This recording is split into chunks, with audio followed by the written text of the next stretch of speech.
sunrise and sunset, promise and fulfillment, birth and death. The whole drama of life is written in the sands of time. We present a new series of radio programs, The Clock.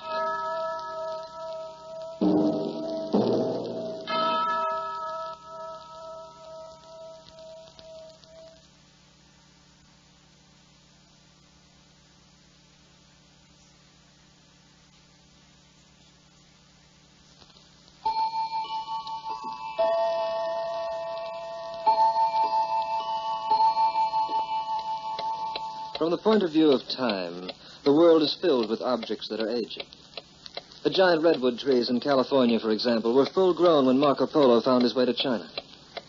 There are pyramids in Mexico that were already relics when King Tut was a schoolboy. And the deep canyons and breathtaking crevices which hold the tourists spellbound in Yellowstone Park count their birthdays in the millions. These venerable landmarks may have been preceded by Father Time himself.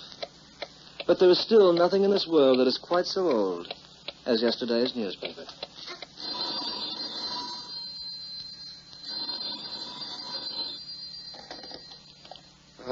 Eddie? This is McLean. Oh? McLean, your city editor. Oh, yeah, morning. Morning, it's almost noon. Must have been kicking the gong around last night. Oh, a little party, nothing terrific. Hey, wait a minute. This is Thursday, McLean. So what? Well, Thursday's my day off. From now on, it's Friday. I have an assignment for you. Oh, no. Can't you get Herman? I'm dead tired. Herman's away. Besides, this is just your dish. Now, I've arranged for an exclusive interview with Francine Moulton. Well, the dame who just got an acquittal on a murder charge? Yeah, that's the one. We're paying her $1,000 for an exclusive story. Now, you ought to go over to her home on Sutton Place at 1 o'clock. Oh, but the case is finished. She's been tried, freed. I don't get it. She's still good for a little circulation. I'll send Joe with you to get some pictures. It's great for our Sunday supplement. Yeah. I got the appointment at 1? Yeah. Joe knows the address. He'll pick you up at 12. And Eddie. Yeah. Use your noodle. Try to make her talk. You never can tell. You may run up against a brand new twist.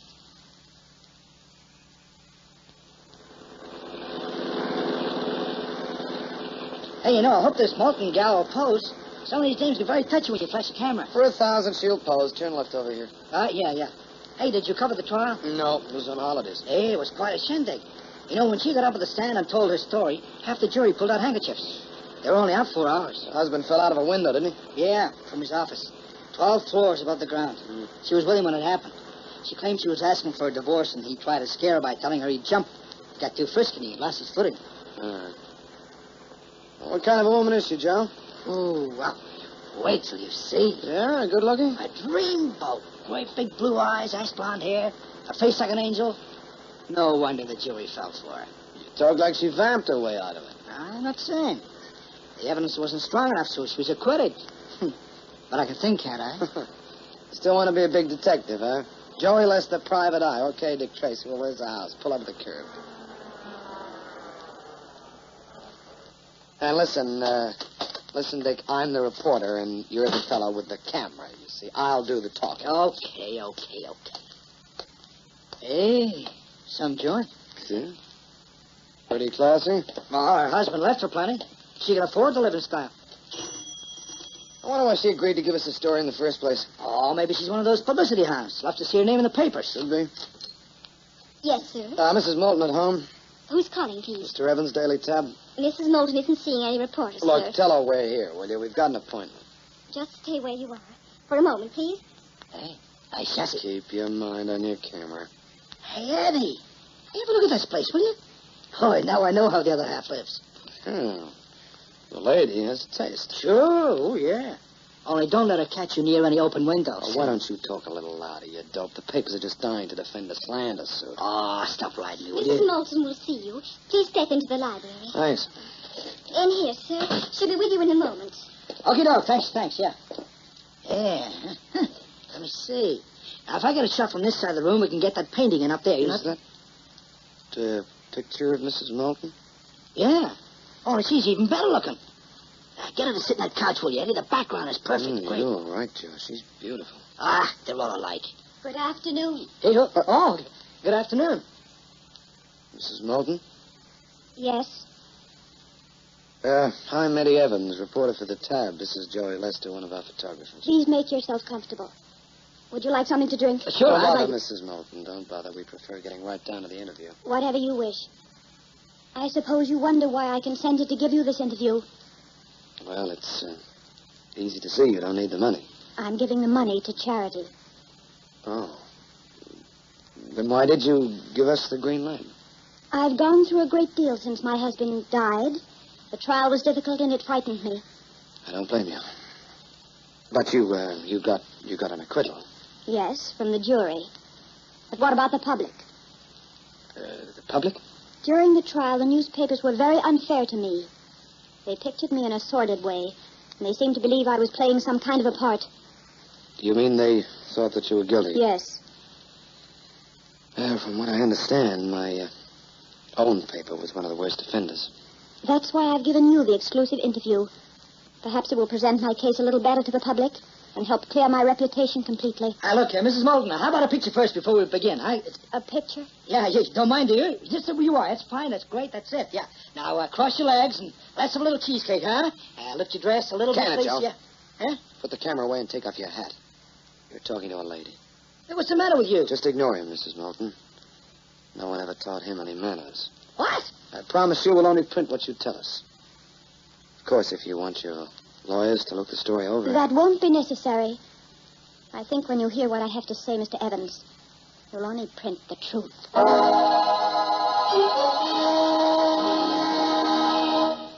I tell you, Chief, the guy is nuts. He wouldn't let you take any pictures? No. And, boy, what a shot we had. The gal, she's got a shape out of this world.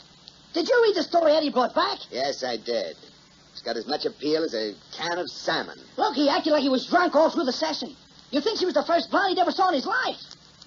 Yes, Mr. McLean? Is Eddie Evans out there? Yes, sir. Send him in. All right, beat it, Joe. I'll talk to Eddie alone. Oh, hello, Eddie. Hello, Pinhead. Are you going back to your blocks? Oh, cut it out. Evans, we can't use this interview of yours. Why not? Because it's too dull, that's why. I wrote up what she told me. Oh, for the love of Mike, she's no saint. You've got this thing looking like a lyric of a hymn. McLean, if you wanted cheesecakes and hysterics, you picked the wrong woman. Mrs. Moulton happens to be a lady. All right. But didn't she tell you anything about her husband? Maybe he was a no good. Maybe he slugged her. We gotta have something to talk about, don't we? You've got everything right there in that story. Her husband treated her okay until he started going haywire. She doesn't like to talk about him, and I don't blame her. Listen, Boy Scout, you sound like you've fallen for Look, her. you pay me to get interviews. If you want to do a little muckraking, get someone else. Don't you talk to me like that. If you think you're going to throw $1,000 down the drain just to cover a cheap blonde... Next time, maybe you're going to have a little more respect. There won't be any next time, Evans. You're fired. Now get out!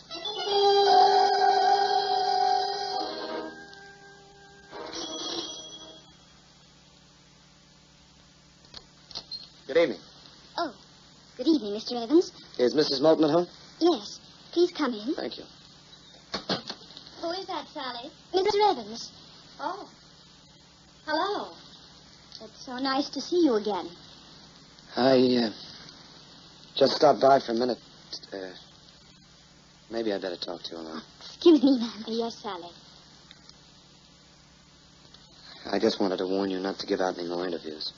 What do you mean? Well, the one you gave me didn't satisfy Mr. Big at the office. He wants more dirt. I see. They may send someone around for another try. So don't see him. Thank you for telling me. That's all right. I hope I haven't caused you any inconveniences. I mean, you didn't get into any trouble because of that story, did you? Oh, I only got fired, that's all. Oh, no. But it wasn't the story, it was something else. I can pick up another job. Do you mind if I tell you something? Of course not. You won't think that I'm too fresh. No. I've never met a woman like you before. What I mean is I was nursed in the gutter and brought up in an alley. I've been covering criminals for that cheap paper so long, I think I've forgotten what a lady looks like. But after meeting you, I remembered again. You're very sweet, Mr. Evans. I'm terribly sorry about what happened. Oh, forget it. Well, I'll get along now. Will I see you again? You mean you want to? Why not come here for dinner tomorrow night? Come early and we'll have cocktails together. Can you manage it? Can I manage it? Oh, boy, you just try and keep me away.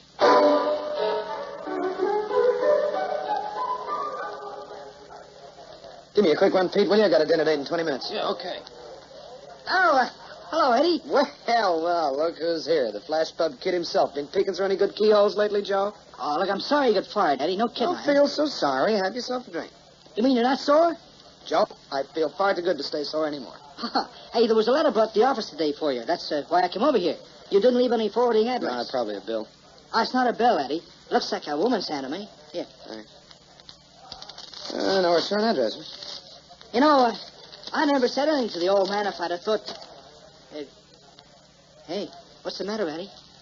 That letter bad news? I don't know. Oh, who's it from? It wasn't signed. Must be some kind of a crank. It doesn't make sense. What does it say, Eddie? Just says, even a lady can wash her hands in blood.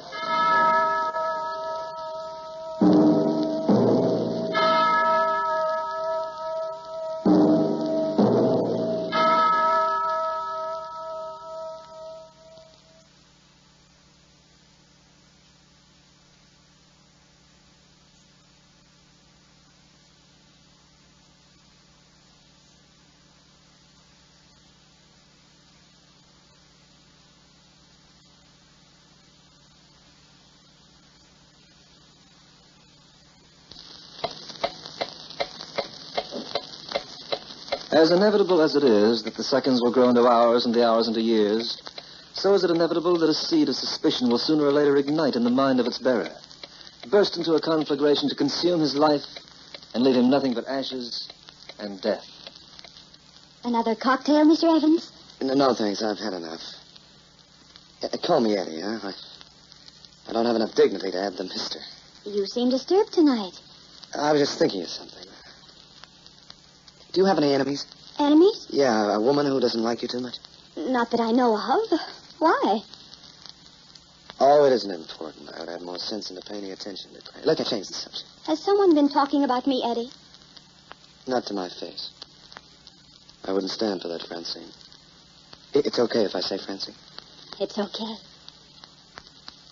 I guess you think I'm kind of rough around the edges. Well, I am.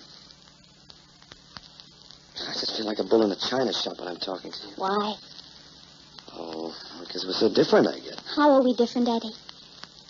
You're the kind of a woman who comes wrapped up in a fancy box with pretty ribbons. Me, I feel more at home in a crate. The qualities in yourself that you apologize for. Maybe the very ones that make you so attractive. You think I'm attractive? You are to me. I admire your character, Eddie. You're not soft or crude like so many men I've known. Oh, they cover their crudeness with a certain polish. But the veneer is usually very thin. Eddie, are you falling in love with me? Is it as obvious as all that? It is to me. No, Fran. I'm not falling in love with you. I already fell.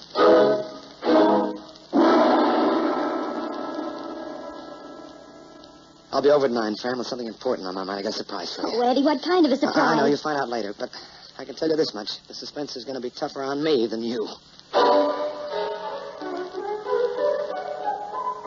I'll be down to get you in a taxi, honey. You better be ready by 8:30. Now, come on in, it's open. Don't be late. You want to be there when the band starts playing. Just remember when you get there, honey. Hello, Eddie boy. What do you want, McLean? Oh, I just came over to chew the fat. Go chew it somewhere else, will you? I'm busy. Getting all dolled up for a party. Yeah, I am, and you're not invited. How was Mrs. Moulton? It's none of your business. Oh, you're a smart boy, Eddie. I gotta hand it to you. What are you talking about? Who are you working for now? Next week, I'll start with a Chronicle. You wouldn't know anything about it. It happens to be a decent paper. Oh, cut the comedy. I've come over here to make a deal.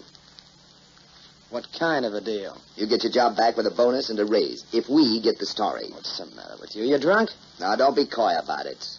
After all, Eddie, you owe us some loyalty after 11 years. And I'm willing to forget about that sock on the nose. Business is business. Go out and get yourself some black coffee. You sound like you need it. You know, the scooper raised an interesting problem with the courts. You can't try anyone for murder after they've been acquitted once, but we'll let them worry about it. We'll take the circulation. What are you drooling about, you overfed jerk? All right, skip the tough guy act. You've been making a play for Francine Moulton to get new evidence now, haven't you? No evidence. You're crazy. What about this letter? What letter? It was sent to the office and opened by mistake. It's addressed Opened by mistake, you snooping little... You want me to tell you what it says? It says her husband didn't fall. He was pushed. And you don't have to be a gypsy to figure out it refers to Mrs. Moulton. Let me see that. How much do you know, Eddie? And how much longer will it take you to get all the dope? This was written by a nut. No, that's what you told Joe about the first one. All right, Eddie, I'll make a deal with you. I'll pay you $500 for the yarn when it breaks, and I'll pay off whoever you're in cahoots with. The door's right behind you, McLean. Use it. Oh, don't talk. Get out before I wrap this chair around your neck. Okay, sonny boy, have it your way. But if you happen to change your mind, you can call me. I'll set aside that $500 just for you.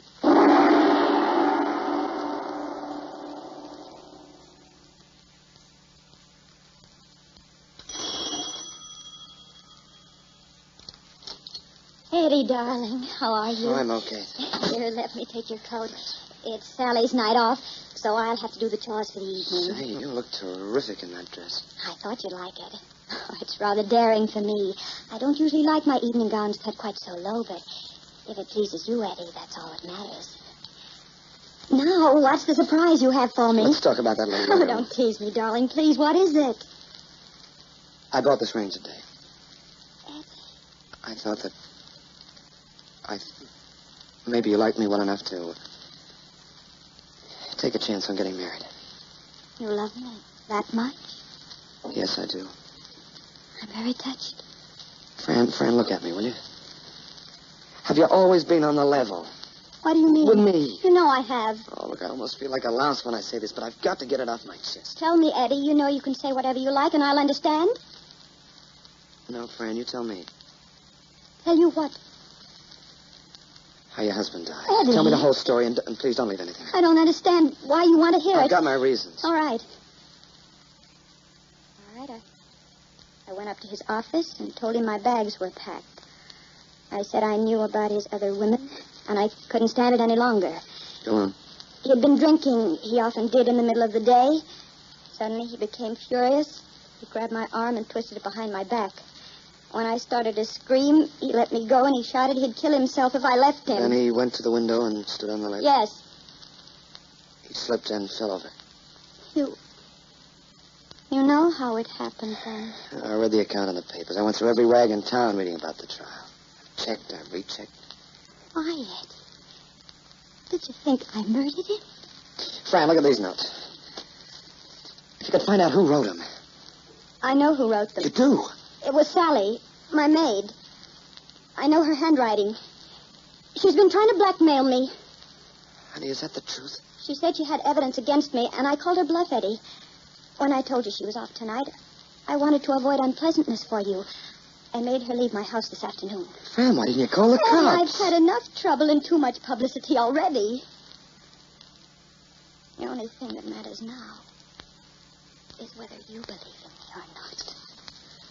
Oh, I ought to get my head punched off. It would serve me right if you were through with me. I'm glad we had this out, darling. And as far as leaving you is concerned, was I mistaken, Eddie? Or did I imagine you were proposing to me? I'm crazy about you, Fran. Then why wait, darling? Do you really mean that we will get married tomorrow? Oh, yes. But, darling, let's elope. Tonight. Eddie, we'll use my car.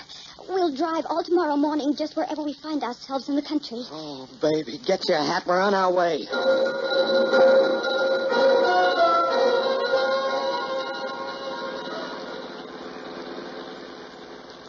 Haven't changed your mind yet, have you? No, Eddie. And this is so romantic, driving along, just the two of us. I'm so happy. How do you think I feel? I never thought I'd be lucky enough to grab a fancy prize like you.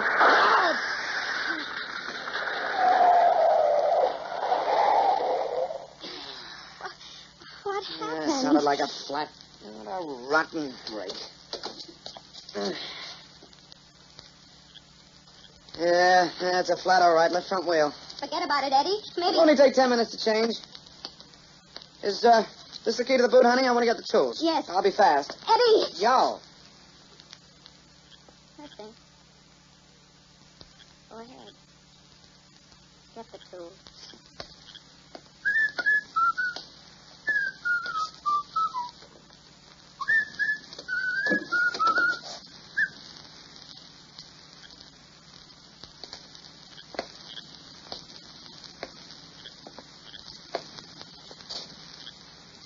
Well, Eddie? Sorry. Don't touch him. He's dead. You killed her. Yes. Too bad, Eddie. I thought that when we got out into the woods somewhere, I could get rid of her without you knowing it. Yeah, too bad. Start fixing that tire. I know how to use this gun, and it works very well for me. On Sally? What about me? I'm afraid I'll have to kill you, too.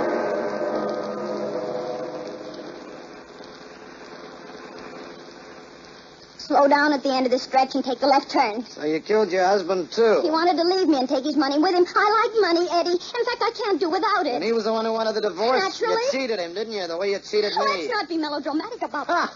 Lady Milton, the girl I couldn't touch.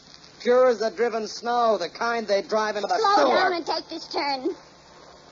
Sucker Evans, the poor man's chump, the boy who believes in Santa Claus. I said slow down, Eddie. Sure, I'll slow down. Watch. Stop this car or I'll shoot. Go on, pot me, and then see how it feels to go into a ditch at 70 miles an hour. Eddie, you'll kill us both. Slow down. That's the idea, Lady Moulton. You catch on fast. I gotta go anyway, and now I'll have some company. I'll give you what you asked for, you double-crossing little tramp. I'm sorry I won't have time enough to kiss you goodbye.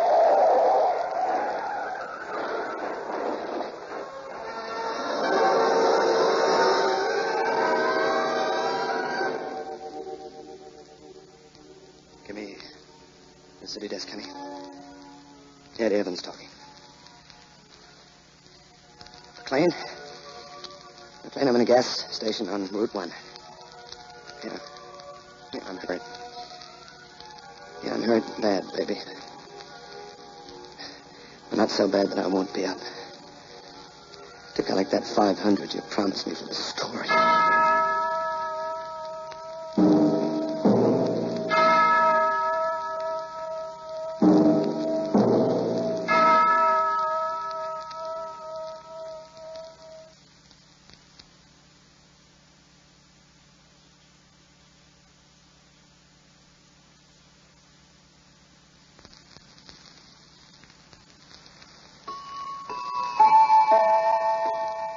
There's a burial place on the outskirts of the city that has just acquired a distinguished client. If you go past there sometime at twilight, you'll notice a handsome monument inscribed with the name of Lady Moulton. Nobility? Not exactly. It's just Eddie Evans' way of spending $500. The Clock will be heard again next week, same time. Written by Lawrence Klee, Harp McGuire narrates as The Clock. You heard as Francine Wendy Playfair, as Eddie John Million. Guy Dolman as McLean, with Al Thomas and Jocelyn Hernfield. The Clock, directed by John Saul, is a Grace Gibson radio production.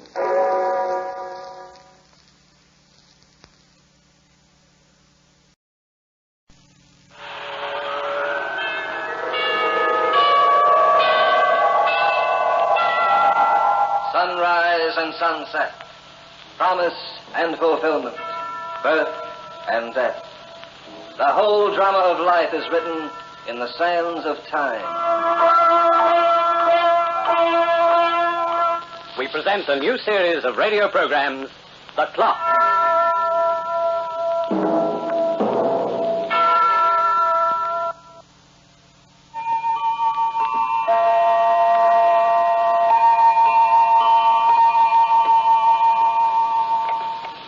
There are 3 provinces in the kingdom of time: the past, the present, and the future.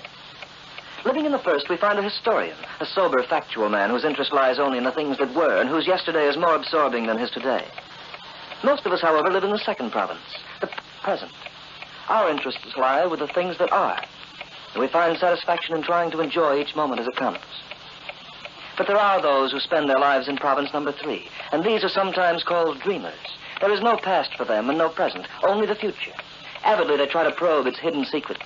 Tenaciously, they cling to each device, the horoscope, the palm, the crystal ball, and the deck of cards. Childishly, they are unaware of the dangers involved in knowing too much of coming events. Such a woman was Anna Sweet.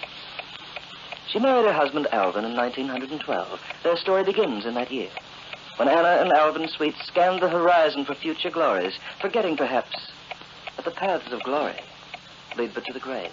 Come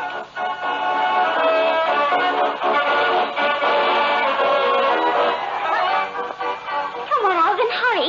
We'll miss the sideshow. I'm tired, Anna. My feet hurt. Nonsense. We haven't seen even half the exposition. They've got a model of the horseless carriage on the other end. Alvin, there's a telephone display nearby. Couldn't we come back some other time? Oh, all right. If that's the way you feel about it. Don't be angry with me, Anna. I was hoping to see the telephone. Maybe one day, when we're rich, we'll even have one of our own. Oh, it must be wonderful. Well, let's go ahead, Anna. We've really seen enough. You just don't like to have any fun. All you ever want to do is sit home by the fire and read your silly paper. I suppose that's what I get for not marrying a man near to my own age. Haven't you been happy? I suppose so. Forget I ever said that, Alvin. I'm sorry. You're probably right. A girl like you could have married someone young, handsome, rich. I often wonder why I was lucky enough to win you. Or maybe I saw something in your future, Alvin. Maybe the cards told me that one day you'd be a big man. The cards. It's always the cards. You're like a child that way. Don't make fun of me. I don't like it. Oh, forgive me, dear. You're like all the other skeptics. You never see any farther than your nose. I tell you, the cards don't lie. Oh, look, another ice cream stand. I think I'll have a strawberry this time, Alvin. Another ice cream cone? You've had 2 already. What's the matter? Can't you afford it? I was just thinking of your figure. You're not the only man who has. Anna, I don't like that kind of talk. Oh, let's go home. Excuse me, please. Yes? Baba is my name, Madam Baba. Would you like to have your fortune told? Not now, thank you. Oh, wait. Your name is Baba? My tent is just across the path. I saw you pass a lovely girl and an intelligent man. The cards may have something good in store for both of you. Come on, Anna. Let's get your ice cream cone and go, Oh, never mind the ice cream. I want Madam Baba to read the cards for you. But that's ridiculous. I don't believe in it. There are many who come to Madam Baba's who don't believe. When they leave, it's different. Well, let's go into her tent, Alvin. But it's just a waste of money, Anna. I don't like to have money. Oh, why are you always so hard to get along with? Can't you do this one little thing for me? All right, if you insist. It may bring a change in your life, my friend. An important change. A good change or a bad one, Madam Baba? Only the cards can answer that.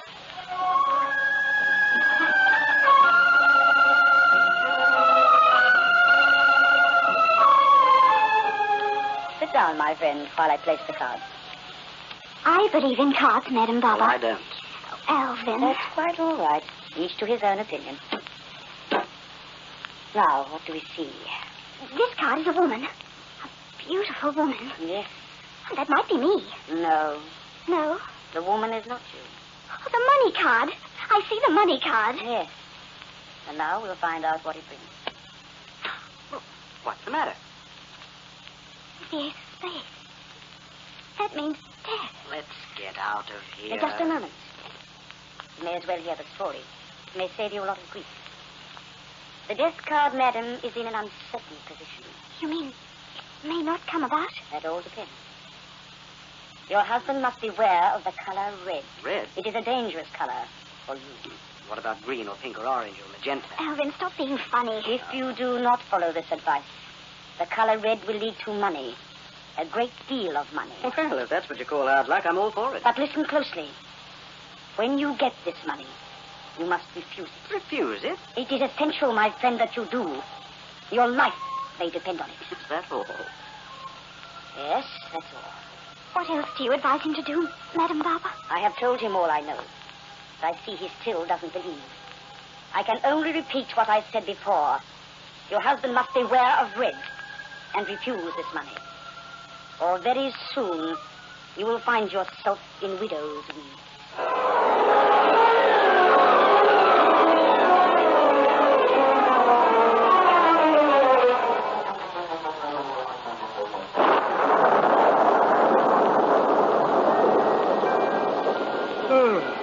Still raining, Anna? Oh, it's a terrible night. You've been staring out that window for over an hour. Come here and sit with me. I have a headache. I don't feel too well. You want to have a headache, powder? Oh, powder won't help. More mental than anything else. You're still worried about that, what that fortune teller said. Elvin, I wish you wouldn't take it so lightly. But it's been almost a week now, and I'm still alive. Please don't joke about it. Why not be sensible? Don't you see what nonsense it was? The color red. And all I could do to keep from laughing. The fortune it would bring me. Maybe Madame Barber was thinking about the sweepstakes. The winners were announced in the papers today. What was the first prize? 50,000. There are no safer ways of making money. I saved myself money by not buying a ticket. Elvin. What? That tie you're wearing. This tie? Take it off. What for? Can't you see it? It has red in it. Now, really? Take it off, I say. You're joking me. There. I'm throwing it in the fire. Are you crazy? That tie I cost... don't care what it costs. It's going to burn. Oh. Anna, I'm so worried. Then you must. Do you, Anna? No. Sometimes I don't act right. Sometimes I'm mean to you. It's something I can't help. I only wish I could give you all the things you wanted, Anna. Pretty clothes, fancy furs, horse and carriage, fine new huts. This place is so small, so old. Maybe one day you will, Alfred. When the fortune teller's prophecy comes true. No. I don't want it that way. I don't want it. Do you hear? That's getting later. Let's go to bed. Oh, dear. To be at the shop early tomorrow. Mr. Kinney said we're having a sale of celluloid collars. Alfred. Who can that be in this weather? Why, it's after 10. You'd better look out of the window before you open the door. It's a woman, Anna. Drenched to the skin. What can she want? We'll have to ask her to find out. Don't let her in, Alvin. What? I'm afraid. Of a woman? We can't let her soak out there in the street. She may only want to ask directions. Evening? Not coming. Why, yes. The rain, it's coming down in streams. My carriage went into a ditch about a mile up the road and my horse ran away. I can't get help tonight, and I don't know where to go. There's a hotel about 2 miles from here. Oh, I'd never make it. Couldn't I stay with you? We don't run a boarding house. I know that, but I'm cold and wet and sick besides. I'll pay you for it. I don't want any charity. Stay for the night. Yes. She's going to faint. No. No, I'm all right. I won't collapse. Here's the money. I'll sleep on the couch if you want me to. Just let me stay. We can't refuse, Anna, on a night like this. I don't like it, Alvin. But she can have the attic room. She won't disturb us. Thank you so much. You're kind. I won't forget it. Do you mind if I ask what your name is? Higgins. Cleo Higgins. But on account of my hair, most people call me Red.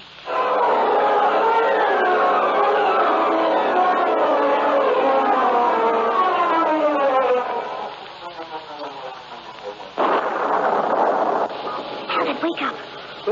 What's the matter, Anna? I can't stand it any longer. It's 4 in the morning. You've got to get rid of her now. Who? That woman. In a few hours it'll be morning, and then she'll leave. I won't wait until morning, Alvin. I can't sleep as long as that woman's in the house. Call her Red. Hair was red, bright red, like blood. Go to sleep, Anna. No, I'm getting rid of her. Alvin, our lives may depend on it. I'm telling her to get out of this house right now.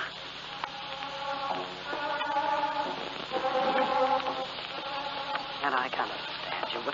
Why don't you leave that poor woman alone? Be quiet. It's a crime to wake her up. Only 4 more hours. I said be quiet, Alvin. Do you hear anything in her room? No. She must be fast asleep. She's so ill. Let her go to a hospital. This isn't a nursing home. That fortune teller, that stupid prophecy, it's made a nervous wreck out of you. Only a fool doesn't take a warning. Get out of my way. I'm going to wake her up. Where's the light? Lamps on the trunk. Here, use these matches. She sleeps well, I notice. Well, we'll put an end to her dreams.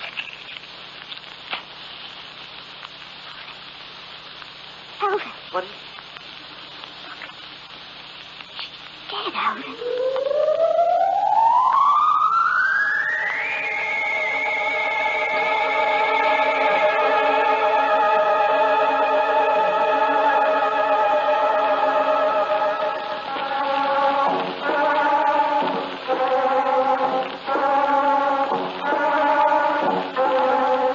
Curiosity is a weakness of the human race, and we all have an urge to look inside Pandora's box. From the point of view of time, this box contains the future, and its secrets are forbidden to us all. But there are always some who ignore the warnings and who refuse to remember that curiosity has often killed more than just a cat. Alvin, what'll we do? Now, don't lose your head, Anna. I knew she'd bring trouble. Madam Barbara was right. You should have listened to her. There's nothing to get upset about. As far as I can see, she died of natural causes, probably a heart attack. How do you know? You're not a doctor. My father died that way, and his face was blue like hers is. Never even had a chance to get out of bed and call for help. She went like that. Shall we get the police? Yes. What's that she's clutching in her hand? I don't know. Let's see if I can force her fingers open. Well, Alvin, don't touch the body. Let me take a second. A slip of paper.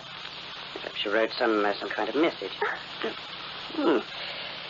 not so easy to pry her hands open. Oh, how can you even go near her? I've got it. Let me see under the lamp. What is it? It looks like... Anna, get me the newspaper downstairs. A newspaper? What for? Don't argue with me. Get it. Do you know what this is, Anna? No. It's a ticket on the sweepstakes. In the name of Lucky Red, and I'm almost sure, Anna, that's the name that was listed for the 50,000 first prize.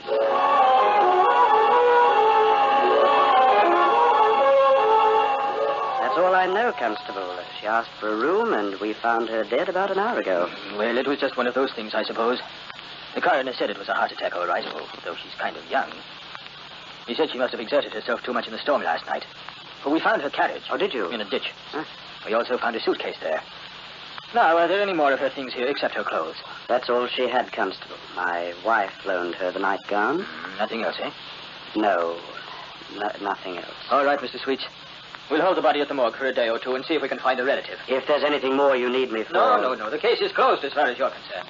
Good night. Goodbye, Constable. You didn't tell him, Alvin. I didn't tell him what? That there was something else. A sweepstakes ticket. Be quiet, Anna. He may still be near the house. You've got to give that ticket up. Do I look like a moron? Give up 50,000, not me. But it doesn't belong to you, Alvin. No. And who does it belong to? The grave? What good will it do it now? These tickets are only registered by the silly names their owners give them. No one will be the wiser. All I have to do is claim the money. I won't be questioned. Who wants the money? Who wants to make a bargain with death? You're thinking of that blasted fortune teller again. Her prophecies came true, didn't they? First the color red and now the money. You remember what she said? If you keep that money, I'll dress in widow's weeds. For heaven's sake, Alvin, get rid of the ticket before it's too late. No, not in a million years. She can take her prophecies and burn for all I care. All my life I wanted money, and so have you. I'm tired of being a worm. I'm going to live like a king. Alvin, you regret it. Will I? Well, you won't, my darling. Just think of the things I can get. I'll dress you like a queen. I'll quit the rotten job I've had for all these years. I'll buy you diamonds and furs. What do you say to that, Anna? I have nothing to say, Alvin. Don't look at me that way. Think you were seeing a corpse. Maybe I am, Alvin. Maybe I am.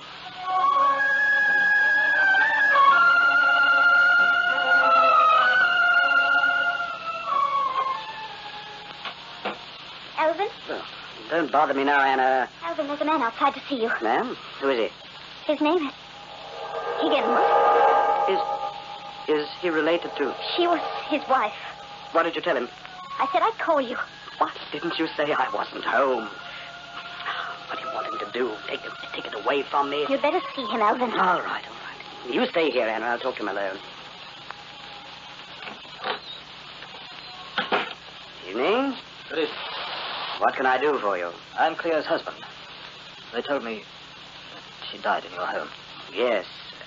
She took shelter here for the night and passed away very suddenly. Yes, she had a bad heart. We had an argument, and she walked out on me. I only found out what happened to her this morning. I'm deeply sorry, Mr. Higgins. The police gave me her clothes. Was there anything else? Anything else? Did you find something, that she might have lost? I believe the police have everything, Mr. Higgins. I'm not so sure. I beg your pardon? Where's her room, Mr. Sweets? She slept in the attic. Do you mind if I have a look around? Not at all. I'll show you the way. The room's completely empty now, of course. empty. We gave it a thorough cleaning after the accident. We removed all the furniture. The room's quite bare. And there's no point in my seeing it. Not really. Would you mind telling me just what it is you're looking for? Oh, it's just a memento, something to remember her by. Something she had on when she left me. Ring or bracelet, perhaps? No, it wasn't a ring or a bracelet. Let it go, Mr. Sweets. Sorry to disturb you. No trouble at all. If you happen to run across anything that doesn't belong to you, here's my card. I'll remember. Good night, Mr. Sweets. Goodbye, sir. Oh, Anna, I got rid of him. I fooled him completely. Did you, Alvin? The last we'll see of Mr. Higgins, the idiot. I'm not so sure, Alvin. Come here. What is it, Anna? Under the lamppost across the street. It's Higgins. And I have a feeling he's waiting for you.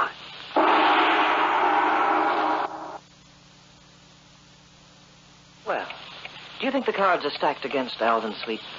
Or like him, are you a skeptic, a disbeliever? Let's listen and learn. Is he still there, Anna? No, he's gone.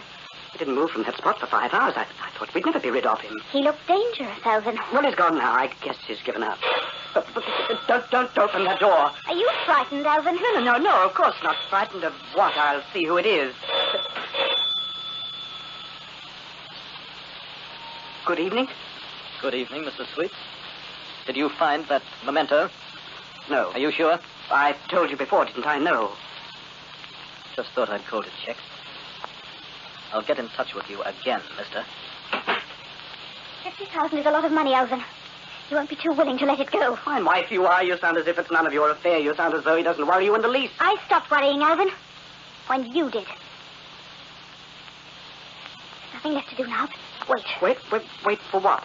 The rest of Madame Barber's prophecy.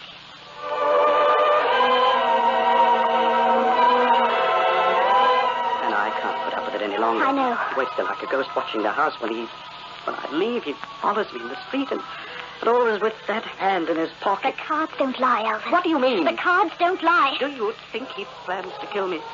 Cards don't lie.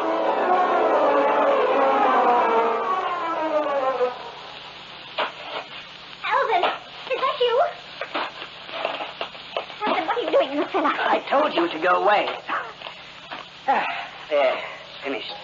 Why did you dig that hole? Unless you know the better, Anna. Tell me, Alvin. I've had enough of Mr. Higgins and that prophecy. He's not going to kill me, do you hear? He's not going to get the chance.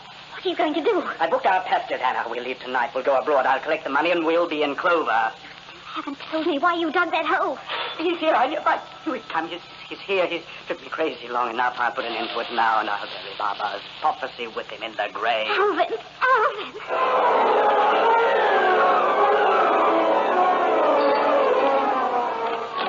Good evening, Mr. Sweet. Evening.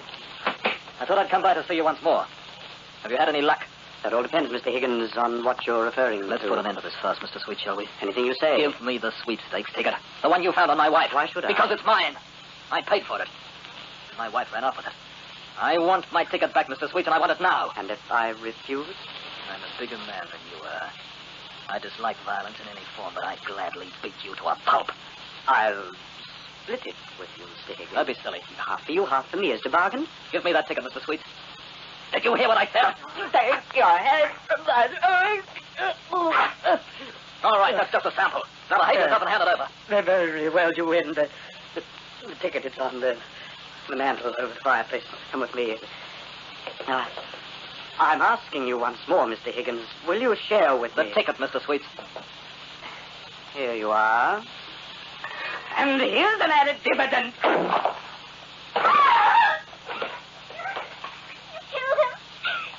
Smashed his skull with a poker. Was looking for it, wasn't he? Killed him. Now we're rid of him for good, Anna. And the prophecy's been broken. We're free and we're worth a fortune. You're a murderer, Alvin. No one will know but you. I'll bury him downstairs and we'll close the house. Why are you staring at me like that? Horrible dream. Well, don't act so high and mighty. You stood there in the hall and watched me do it. Why didn't you open the door and shout for the police? You wanted the money just as much as I did. I didn't protest, Alvin, because I knew it was no use. No matter what we did, The prophecy would have to be fulfilled. Are you coming with me, Anna, or must I leave you behind? I'll go with you, Alvin. Oh, good girl, good girl. I knew you wouldn't fail me, good girl. You're too smart, Anna. So am I. You see how smart I've been, don't you? No one can ever touch us, no one. He'll stay in that cellar as long as we keep this house, and we'll keep it forever. But we're leaving the house, Alvin. You said we were going abroad. Yes, we are, just as soon as I've collected the money. Look, I've got a surprise for you. Look, Anna. Here are our reservations. Nothing's too good for you now, Anna. Look. Royal Suite. Sailing from Southampton, April 10th, 1912. Maiden voyage. SS Titanic. The Titanic, Anna. What do you think of that? I'm sure it'll be wonderful. The Titanic.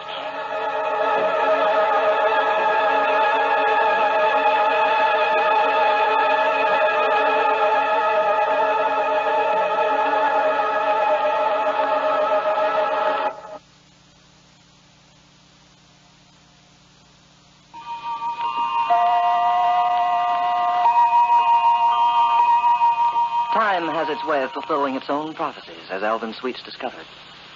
As you remember, the Titanic hit an iceberg and sank in mid-ocean. The Clock will be heard again next week, same time, same station. Written by Lawrence Klee and starring Hart McGuire as the Clock. You heard Don Crosby as Alvin Sweets. Others in the cast were Myrna Dodd, Sheila Sewell, Ruth Cracknell, Len Teal. The Clock, directed by John Saul, is a Grace Gibson radio production.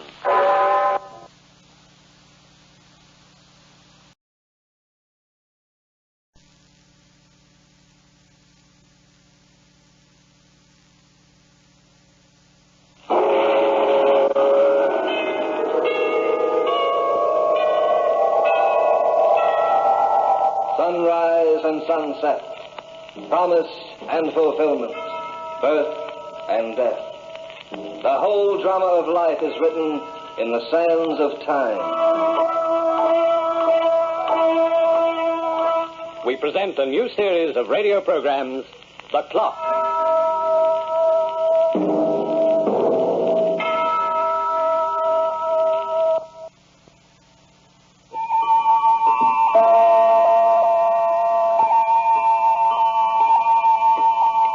Halfway around the world, on the tip of the Malay Peninsula, a sprawling city lies baking in the tropic sun.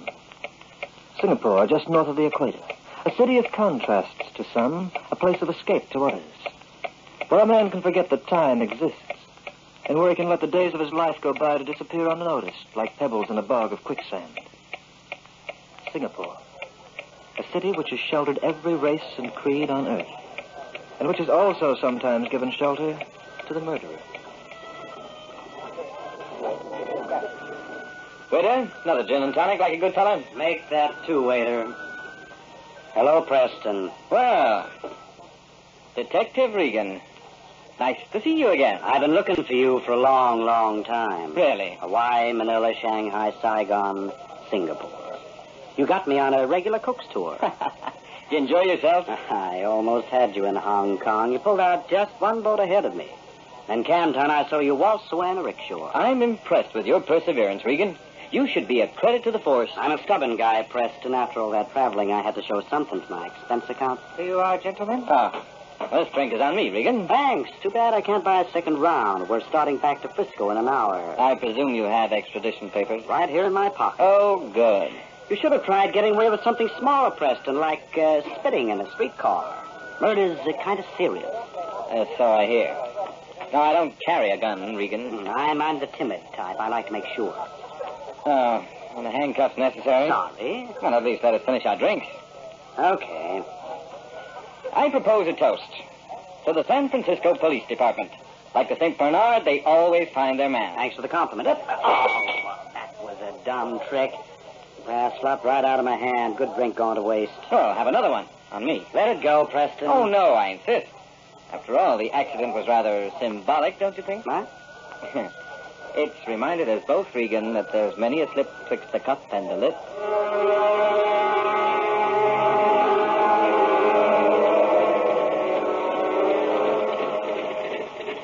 As our plane, Preston, we fly from here to Shanghai, from Shanghai on the China Clipper to Frisco. From here to Shanghai, brother, you're going in style. And to charter that plane to take us north. Rather expensive way to travel for a killer. We'll charge it up your wife's estate. We'll subtract it from the dough you knocked her off for. You ain't gonna have much use for it anyway. A very economic idea. Lieutenant Regan. That's me. My name is Lloyd, sir. I'm your pilot. This guy is passenger number 2. His name's Preston. Delighted to know you, sir. How do you do? Sorry, I can't shake hands. Because you see, I'm more or less tied down. Mr. Regan and I are rather attached to each other. Oh, rather. When do we hop off, Lloyd? Well, I was wondering if it wouldn't be wiser to postpone our trip another day. What for? There's a typhoon centered in the South China Sea. About 500 miles north of here. I've just received a report from Saigon. Can't we fly around it? We might, Mr. Regan, but it's more advisable to wait. Look, the reason I chartered your crate was so as I could get out of this town in a hurry. I've been floating around the world long enough. We're due back home. You can fly, can't you? Why, yes. Then rev your motors and let's get started. Well, I don't mind taking the chance if you don't. But what about this chap here? He has a little something to say about risking his life, hasn't he? It ain't his life. Belongs to the state, and right now, mister, that's me. So oil up them propellers and let's get going. Well, we can land on the coast of Borneo if we run into trouble. I'm ready whenever you are. So is my co-pilot. Come on, Preston. You're practically on your way to the chair.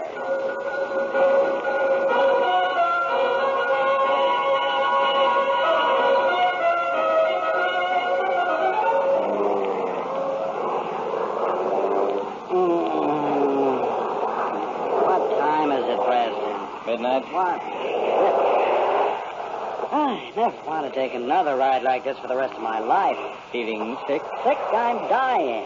What's he doing with this plane? Riding it over a mountain? Why don't he stay on one level instead of... Oh, don't look now, Lieutenant, but I think your stomach's missing. You aren't kidding. Holy smoke, now what? It looks as if we're running into that storm. Rain beating against them windows. Hope the pilot knows which way he's going. Just like that, you can send me to the cleaners.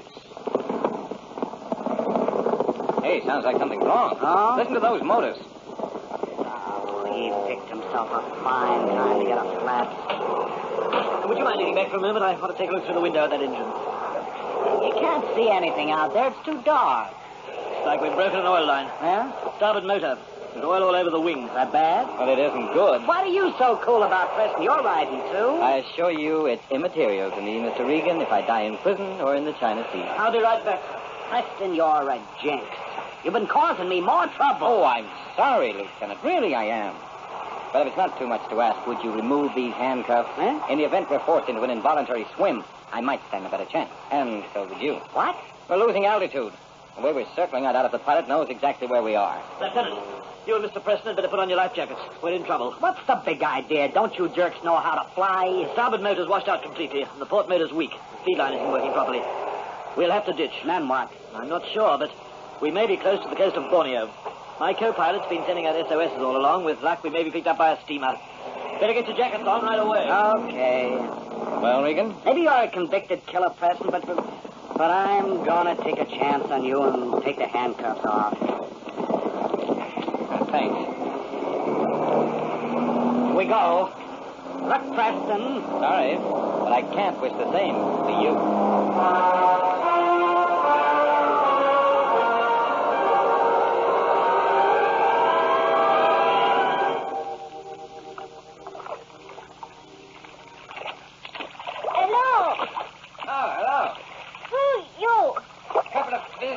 above. You come from sky? Yeah. Our plane cracked up. Our friend and I seem to have been luckier than the pilot. Here, help me pull him up a bit farther on the beach. He's still unconscious. Oh. You Englishman, not my husband? You. Hey, where is he? He's sleeping shut. Other side of island. Well, call him. We'll need help. You tell him I'm detective. Detective. Police. Me. This man, my prisoner. I call my husband. It's a big idea, Preston. Well, didn't know you'd come too, Regan. Why'd you lie to her? You're the prisoner, not me. You may have a difficult time explaining that. What do you mean? Well, you see, I've taken the precaution of removing your wallet, Regan. Oh, and your gun.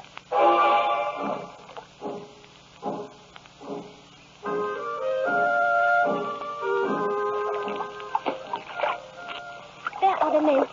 Over there, see? All right now, Lily. Keep your so wrong on, I can see him. One man has gun. Which one? Man this side. Is that the one who said he was a copper? Yes. Oh, hey there. Morning, Governor. We seem to have had a break. Landing on an island with an English-speaking population. My wife and me are all the population you're going to see, Governor. Hey, you mean you live here alone? That's right. Look, mister, I'm a detective from San Francisco. This man is a killer, and he's my prisoner. Oh, I see. Now, that won't work, Preston. My name's Regan, and you know But the it. cards in my wallet identify me as Regan. The gentleman can see for himself. He took my wallet, and he took my gun. Wired the mainland and tell him we cracked up. Asked for police escort from China. We ain't got no wireless, chum. Can't you get in touch with the mainland at all? No. We're 400 miles from the China Cape. And it's a long way to the States. I think you're feeling stronger now, Preston. On your feet. Come on. Will you stop calling me? Look, mister, you've got to believe me. This man's a liar, a cockeyed liar. He's got the gun, chum. And the identification. That's good enough for me.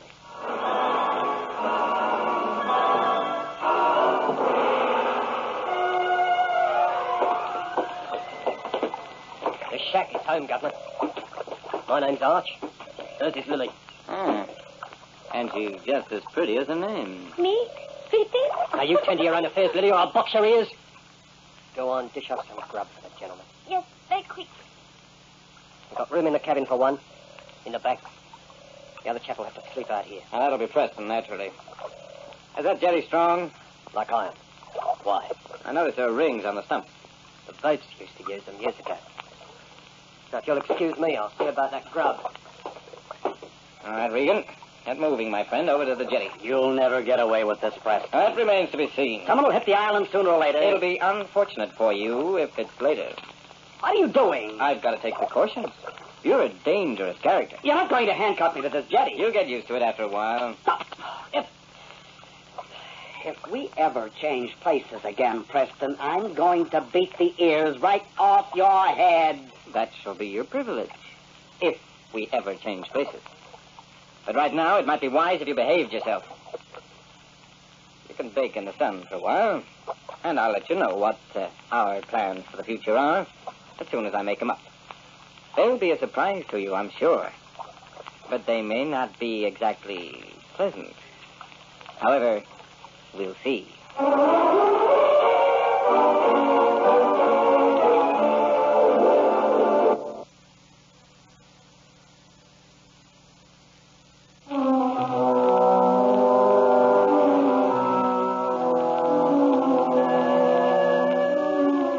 The tropical year, according to the astronomers, is not of uniform length.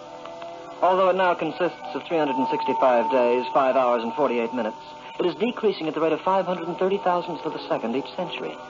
But a certain Detective Regan might refute this scientific fact.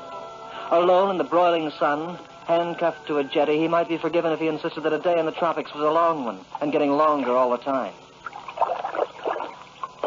How do you feel, Regan? How long have I got to stay here in the heat? I'll take the cuffs off for a few minutes when you eat.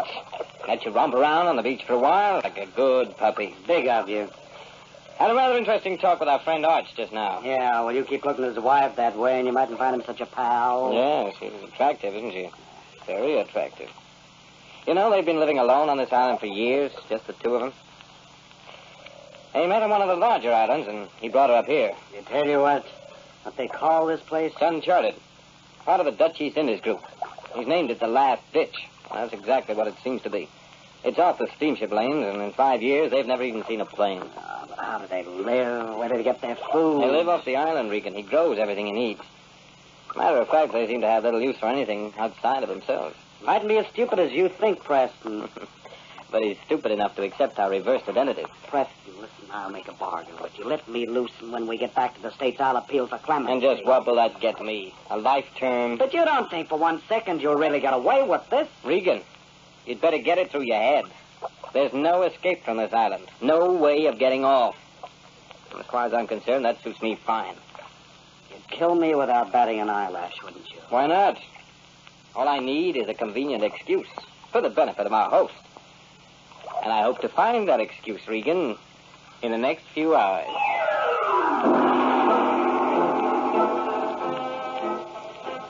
So the man's a killer, eh? Murdered his wife with an ice pick. Very clumsy fellow, indeed. And you're taking him back to be executed? Yeah, he's already been convicted. Broke out of prison a few days after trial. Seems like a nice chap to me. Nice? Man's a maniac. That's why I keep him tied. He'd kill all three of us without a qualm if I let him loose. Go on, eh? We'd better make sure to keep him cuffed to that end post of the jetty. Oh, why? Well, the tide comes in about midnight. The water covers the jetty by 2-3 feet. All except the end post on this side. Ah, that's very interesting. Well, killer or no killer, you wouldn't want the cat to drown like a rat. Oh, no, of course not. How long you been on the Frisco Force, Lieutenant? 8 years. You sure came a long way to have your man. Please, What is it, Lily? I need water for cooking. Can't you fetch it yourself? No, it's too heavy. All right. I'll get it for you. Come here, Lily. Yes? You're a lovely creature. you like? I like very much. How did you ever come to marry that unkempt idiot? Marry? Your husband. Why did you marry him? He's nice. He talks bad sometimes, but he treats Lily good. Not half as good as I can treat you. What you doing? A little kiss never hurt anyone. No, let go. Oh, don't like that, Lily. Come here. Let me go. Let me go. To the hospital. I'll get water, please. She's quite a trick, aren't she? What is she, a Filipino? No. She comes from the islands. What islands? I never asked. Tell me, Arch. Tell me, are you completely self-sufficient out here? You happy? Happy as a man can be. We've seen everything. You never have any desire to leave? Why should I leave? I've got Lily, this house, at the China Sea for a backyard wading pool, 100 palm trees to give me shade. And I've got no truck with civilization. It sounds like a perfect setup. It is, Lieutenant. And nobody's spoiling it for me either. You'd better look after your prisoner outside. He's been in the sun all day. Yes. I'll do my best to make certain he's comfortable. Thank you for reminding me.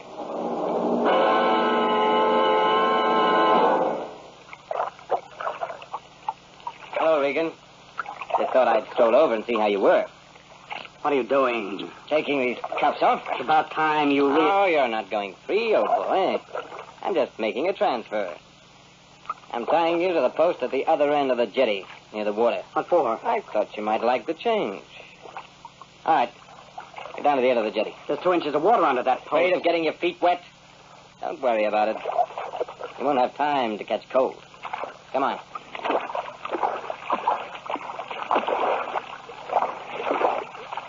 Okay, this is far enough. Turn around.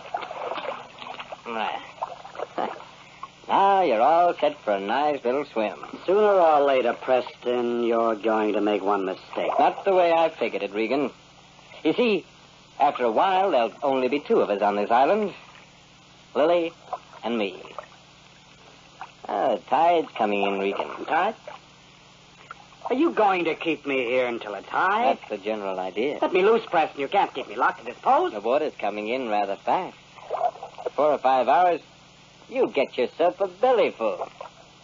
I hope you enjoy it, Mr. Lieutenant Regan. Good night. 4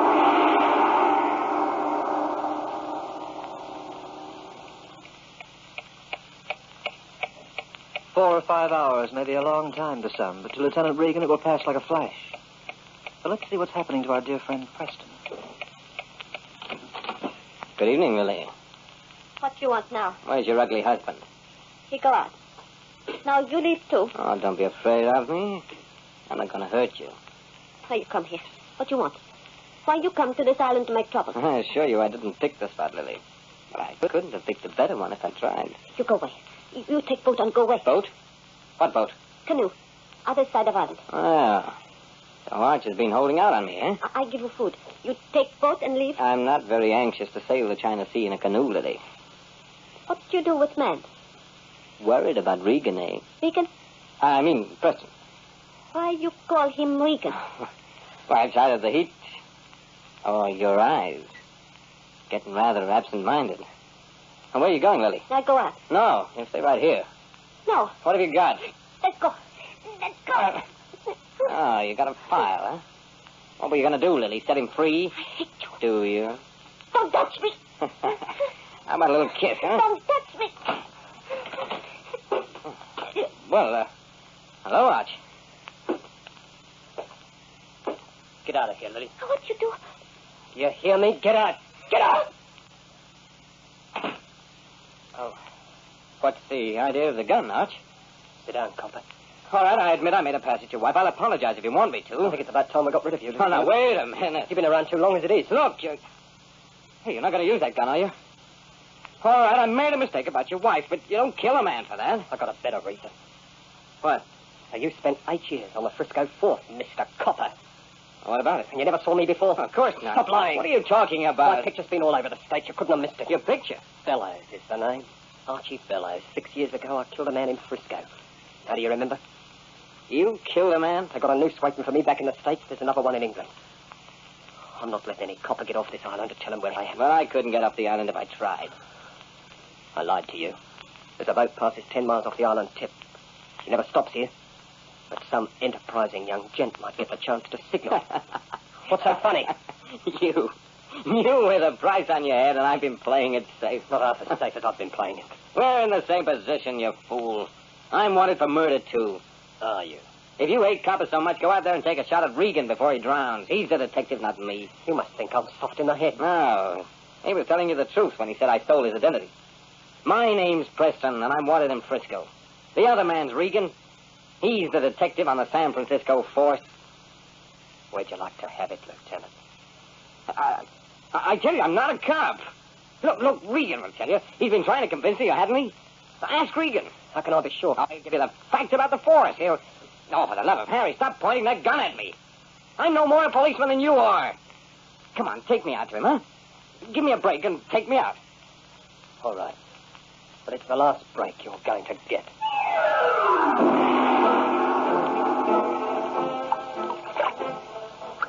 He's half under. Keep the gun trained on him. I'll set him free. What's the matter? Change your mind? I'm setting you free, Regan. I told Arch the truth. Why? Why, I just decided I couldn't get away with it after all. I don't want to spend my life in this sandbog. The ship passes nearby once a week. I'll get off the island in their canoe and take my chances somewhere else. Now, you just prove to him that my name's Preston and that you're the detective, not me. Well, what? Go on, Lieutenant. Tell him. What's your name, mister? Your real name? Preston. That's a lie. My name's Preston. Charles Preston. He'll kill me, Regan. He'll kill me. Tell him the truth, huh? Don't let him kill me. Regan, don't let him. I tell you, my name is... Look out, Arch. I've got to get it out of his hand. Did I kill the rat? Yes, Arch. You got him. He's dead. Good. He had it coming. Arch. Arch. My husband dead. Yes. Maybe better that way. I think so, Lily. I remember who he was a few hours ago. I'd have had to take him back in any case. The steamship passed by when the sun is high tomorrow. We'll go out to meet it, Lily. The two of us.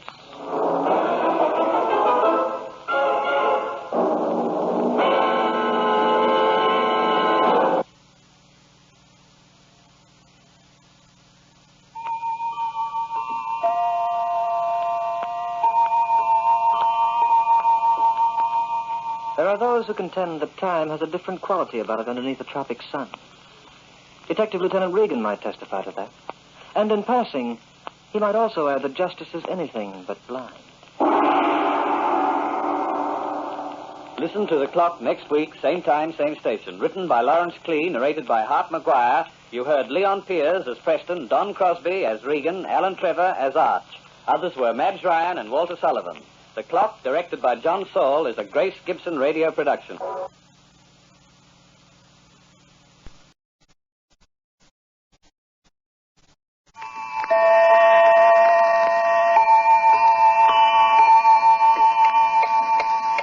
There is a theory that man, like time, has two identities. Time's countenance is day, and its alter ego is night. Breeding, intelligence, generosity, and mercy are the characteristics which civilized man must show the world in order to take his rightful place in it. But in some, there may be a dormant force underneath the veneer of civilization.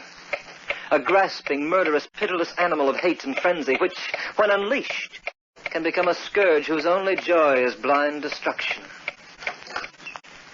How are you this evening, Lucy? Well enough, dear. Have you had your dinner? Yes. I've just finished mine, Frank. The roast was excellent. Yes. I've told Hilda to bring you some milk later on. Well, are you comfortable? Quite. What book would you like? I'm quite content with the papers, Frank. If there's something you want, you only have to ask for it. I know that, darling. Thank you. Well, I've been reading the account of the new research foundation. I'm very proud of my husband. Now, Lucy. When your name's in the newspapers, I can never get enough of it. You're so appreciated, loved by so many. Oh, the papers overdo it, Lucy. All I've done is donate a little money to a worthy cause. You've spent your whole life with worthy causes, Frank. You'd have been a multi-millionaire by now if you hadn't given so much away to charity. Well, I've still got enough to get by on. And I've made certain you have a handsome income for life if anything happens to me. Oh, Frank, please don't talk that way. Nothing's going to happen to you. You never know. Oh, no, you've got to live, Frank, for a long, long time. The world would find it hard to do without you. I think you're prejudiced. Thousands of people have you to thank for a new start in life. And even with everything you've done, you've always found time to bother with me. Oh, now, darling. If only I could be of some help to you. If only I weren't a hopeless invalid lying here in bed day after day. Lucy, please, I don't like to hear you speak like that. All right. But you could make me less self-conscious of it. If you would. How do you mean that? Well, Frank, darling, you never go out unless it's connected with business or charity. You never have any fun. I appreciate my home. I don't enjoy leaving it. You mean you feel guilty about leaving me alone? Now, Lucy. It happens every day. You deny yourself because of me. I overheard you talking to Frederick Walsh before you refused his invitation. That's just the sort of thing I don't want you to do. Oh, I can do without cocktail parties. Frank, you're still young, darling. I want you to get some pleasure out of life. But I do, Lucy. Darling, don't you see it's easier for me when I know you're not making additional sacrifices? You'd feel better if I went out occasionally? Oh, yes, much better. Well, we'll see about it. No, I want you to start right now, tonight. I want you to go to Frederick's party. Oh, it'll probably be a bore. You know it won't, Frank. He's always had such interesting people for friends. I'm sure you'll enjoy yourself. Well, to be perfectly honest with you, Lucy, I did rather fancy the idea for a moment. There now. That's all I wanted to know.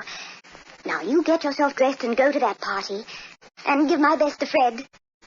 Are you sure you won't mind? Why should I? Well, all right, then. I'll run over for a couple of hours. Good. Well, what are you waiting for? For a moment, I had a feeling that I want to forget about it. I don't know why. I'm being rather silly, aren't I? I don't know why I said that. Oh, well, good night, Lucy. Good night, Frank. Just make sure you come back to me when the party's over.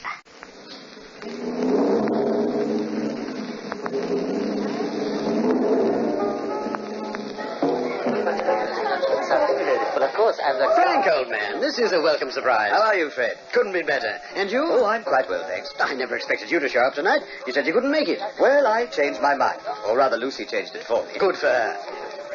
How is dear Lucy? I'm complaining as usual. Oh, she sent a love. Poor girl. Her life's not an easy one. No. Neither is yours, Frank. I can appreciate Oh, that. I'm happy in my own way. Oh, I didn't mean No, to. of course you didn't. Let's drop the subject, shall we? Well, I see you have your usual crowd here tonight. Yes, I think you know most everyone. Lorenz over there at the piano is giving a big concert this week. Yes, he's a magnificent musician. And Harriet Kane is here. Her play opens next month, you know. Yes, and if it's as successful as her last one was, she'll deserve plenty of praise. Yes. I think you know almost everyone. Oh, except Viola, perhaps. Viola? Viola Hazen, the woman in the corner with the drink in her hand. Oh, that name sounds familiar. She's quite a sculptress, very popular in Europe. She's just returned. Hasn't been home for 15 years. When the Nazis took Paris, she hid away somewhere. No one actually knows how she got along. At any rate, she's here, and I'd like her to meet you. Well, don't bother about introducing me around, Fred. Just let me introduce you to Viola, and I'll leave you in peace. You'll find she's extraordinary company. Come with me.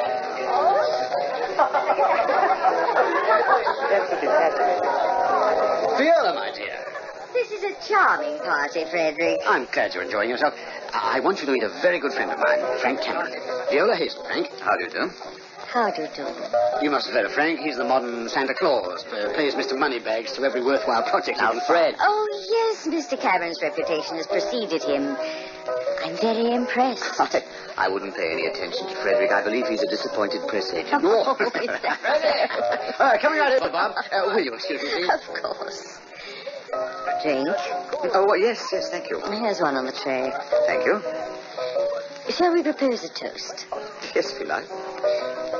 Here's to death and all it holds for us. Say, that's an odd toast. I'm a very odd person, Mr. Cameron. You look just as I imagined you'd look. Oh? I've heard and read about you often. Frank Cameron, heaven's gift to the underprivileged. You sound disapproving. I don't have very much use for philanthropy. It's a hypocritical pastime. That's not quite fair. Chacun a son goût. Your French is clearer than your philosophy, Miss Hazen. Oh, call me Viola. It's simpler. Why do you feel a philanthropist is a hypocrite? A man who gives his money away is trying to cover some inner feeling of guilt. Oh, right then, I'm a potential murderer. You may be. One never knows. Viola, I think you've had too much to drink. On the contrary, I know what I'm talking about. On the surface, you're respectable, generous, home-loving. I take it you have a home. Yes, and a wife. She probably thinks you're wonderful. But you're undoubtedly beginning to think so yourself. No, I'm not quite that conceited. But underneath all that veneer... Well, underneath it, what am I? I'd find out if I made a sculpture of you. You mean these inner trays I have would show up in your work? When I carve, I don't see my subject from the surface. Something happens to me when I work. I only see what the subject is really like beneath his layer of flesh. Oh. Well, I'm sorry I don't have time enough to let you make the experiment, Viola. You mean you're sorry you don't have enough nerve? Now, really, you're going a little too far. Oh, the outraged male. Well, if you ever feel you have courage enough to learn what you really look like underneath, you might drop in and see me. The experiment might be amusing. I can always find a little time to be amused. I suggest you don't count on it. Oh, but I will. You men are all alike. You're more curious than women. You drop around and I'll be waiting for you. Just look me up. I'm in the phone book. I shall be looking forward to you very soon.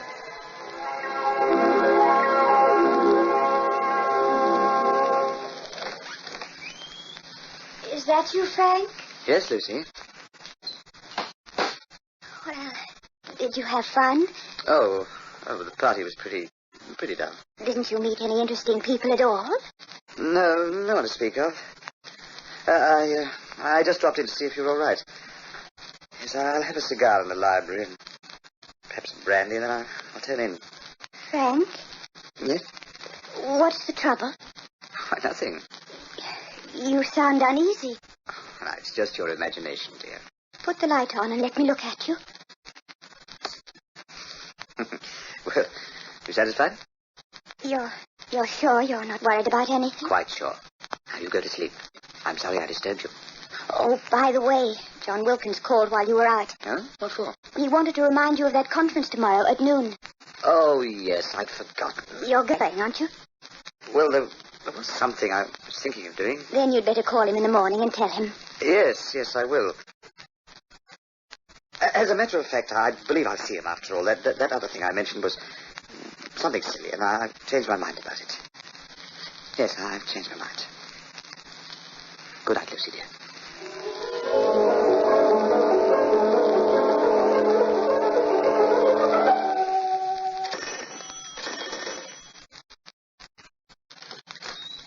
Hello? Hello? Come in, won't you? Thanks. You, act as if you were expecting me. I was. Oh, this whole thing is ridiculous. Last night I made up my mind I wouldn't accept your childish offer. And why are you here? I don't know. Curiosity, perhaps? Oh, no, it's more than that. What do you mean? Cigarette. Oh, yes, thank you. Let me mix some drinks. No, please don't. I can't stay very long. You're frightened. Of you? That's the silliest thing I've ever heard. You're frightened of what might happen if I modeled you in stone. Now, look here, I think this joke's gone far enough. All this nonsense about the inner me and so on, it doesn't amuse me anymore. Don't be angry. I'm not angry, but I think it's rot. Would you like me to prove it to you? Yes, if you can. What's your charge? Whatever you wish to pay. And how often will I have to come? Every evening at 8 for 3 or 4 hours. We could begin tonight if you could. Now, is it a bargain? Will you be here this evening? Yes, I'll be here. One thing I want you to remember, however. The responsibility is yours. What responsibility? For whatever happens when you learn the truth about yourself.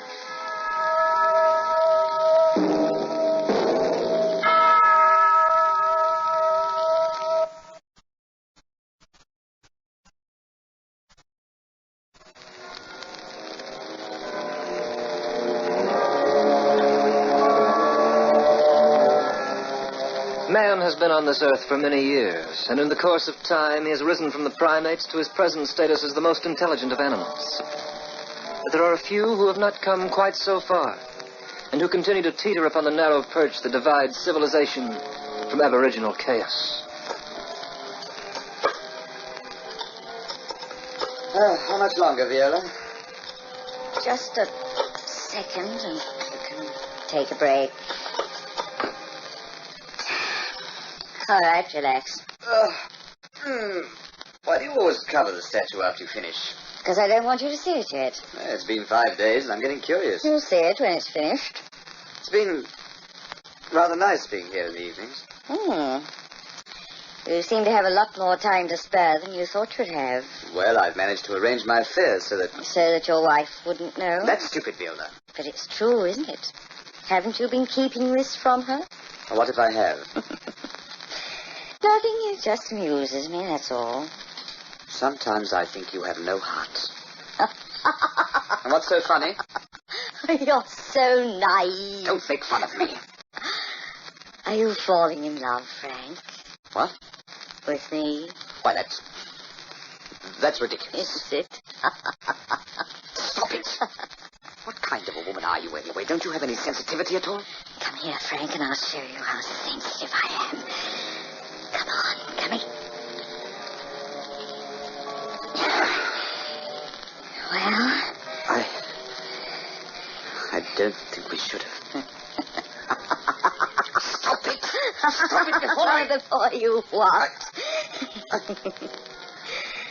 I didn't mean that. I'm sorry.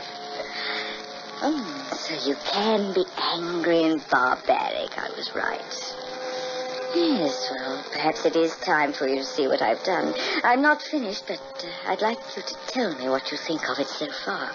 You want me to uncover the statue? Yes, go ahead.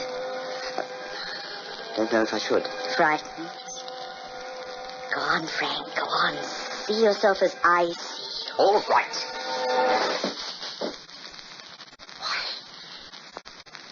Why, that's not me. Look closely. It looks more like some kind of monster. It's not finished, but it's well on its way. It's not a man, that's... An ape? Yes, Frank. If you faced yourself honestly, you'd know what it means. All men are like that underneath. Their souls are foul and decaying. You really hate, don't you? I have reason for it. Look at the face, Frank, the fangs in its mouth and the eyes. Look at it closely and think of yourself. Stooped, your arms dragging. Look at the ape, Frank, that walks like a man. You had that coming to you. Oh, good, very good. Now you're being honest. Now you're giving away to your real desires. You must be out of your mind. I'm never coming back here. You'll come back. You know you'll come back to me.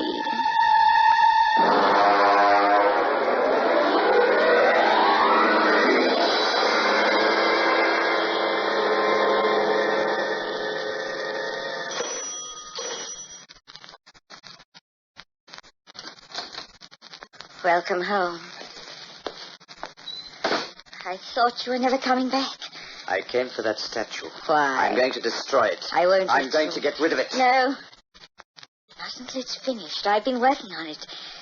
I see. It's 2 weeks since you left here. Do you know what they've been for me? Do you know how I've suffered because of you? No, not because of me, Frank. Because of yourself. It's rather difficult to admit what we really are to ourselves. It's hard to believe that anyone could do to me what you've done.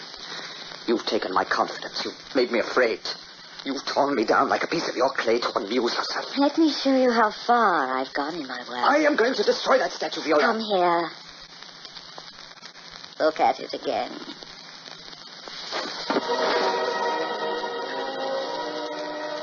It's horrible.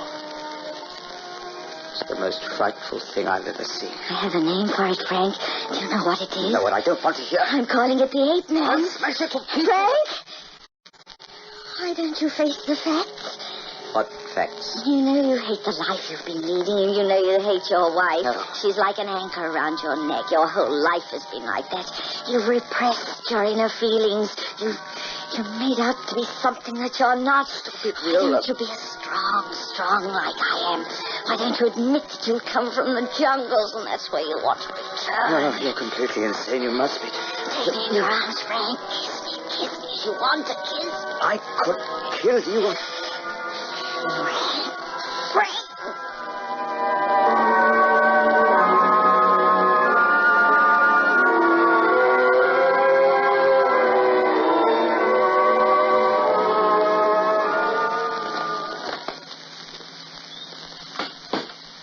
Frank? Frank, is that you? Yes, Lucy? Frank? Where are you? Put on the light. No. No, I prefer the dark. Lucy, I'd like to ask you something. Frank, your voice sounds so strange. Are you happy, Lucy? You know I am. Really happy? Is life so wonderful for you that you want to cling to it, even though you're powerless to enjoy it the way others do? Frank, what's come over you? You sound so different. Don't put on the light, Lucy. I told you not to put them on. What's happened to you? You look like someone else. I am someone else. Someone you never knew. Your hair. Your face. I hardly recognize you. What do I remind you of, Lucy? Don't be afraid to say it. I remind you of an ape. Frank. And I feel like something out of the jungles. Frank. What are you doing with that razor? Razor? Are you going to kill me?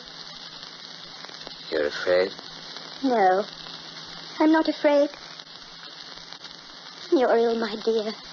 I've seen it coming on. Your mind is ill. She told me you stood in the way of our happiness. She told me I had to get rid of you if I wanted her. Oh, Frank, I'm so sorry for you. You feel sorry for me? Yes. I've been afraid of this. I've seen you change. I don't care what you do to me. Lucy. I'm ready. I'm ready now.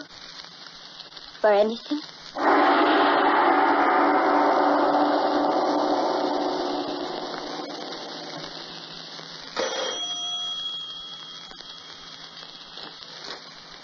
You're back. Yes, I'm back. Well? You still want me, Viola? I told you how I wanted you. Yes, providing I got rid of her. You wanted me to kill her. I never used that word. But you inferred it. If you have murder in your heart, it must come to the surface. You have murder in yours. Have I? Murder and hate. Yes, you're right. I have reason to hate.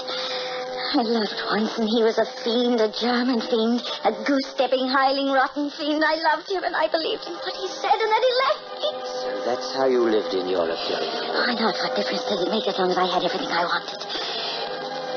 But I can love again, Frank. I can love you. Me and my money? Yes, you and everything you call your own. Frank. Well? Did you kill her? No. What happened? Why didn't you go through with it? Because the job you did wasn't perfect. She deserves to live much more than you. Frank, what are you doing with that hammer? Yes. You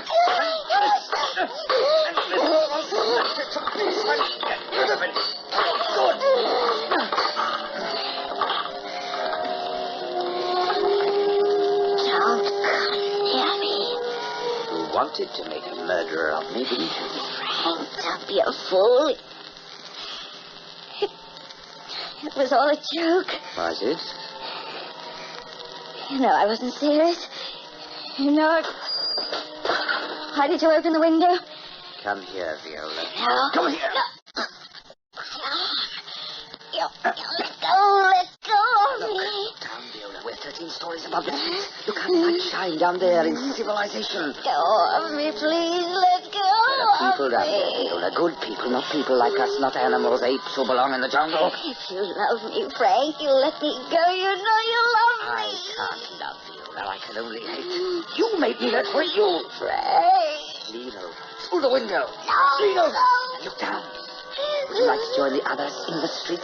Would you like to join the civilized ones? You're forcing me over the thing. You can join them down there, but first you must purify yourself. You can join them, Viola, and they'll have you in death. Don't do it, no. Go to them, Viola. Go to them. Go with you.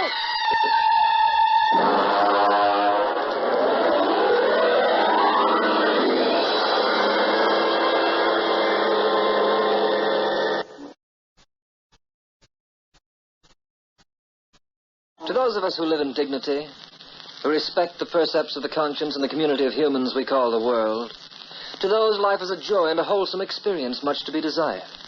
But to the others, the very few others whose feet are molded in clay, it is a tale told by an idiot, full of sound and fury, signifying nothing. The Clock will be heard again next week, same time, same station. Written by Lawrence Klee, Hart Maguire narrates as The Clock, and you heard Richard Davies as Frank, Georgie Sterling as Viola, Wendy Playfair as Lucy, Max Osbiston as Fred. The Clock, directed by John Saul, is a Grace Gibson radio production.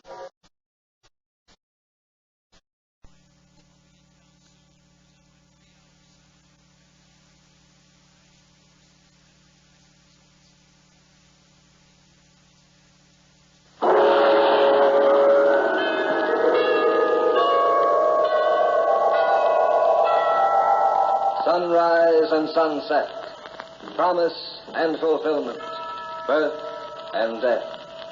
The whole drama of life is written in the sands of time. We present a new series of radio programs, The Clock.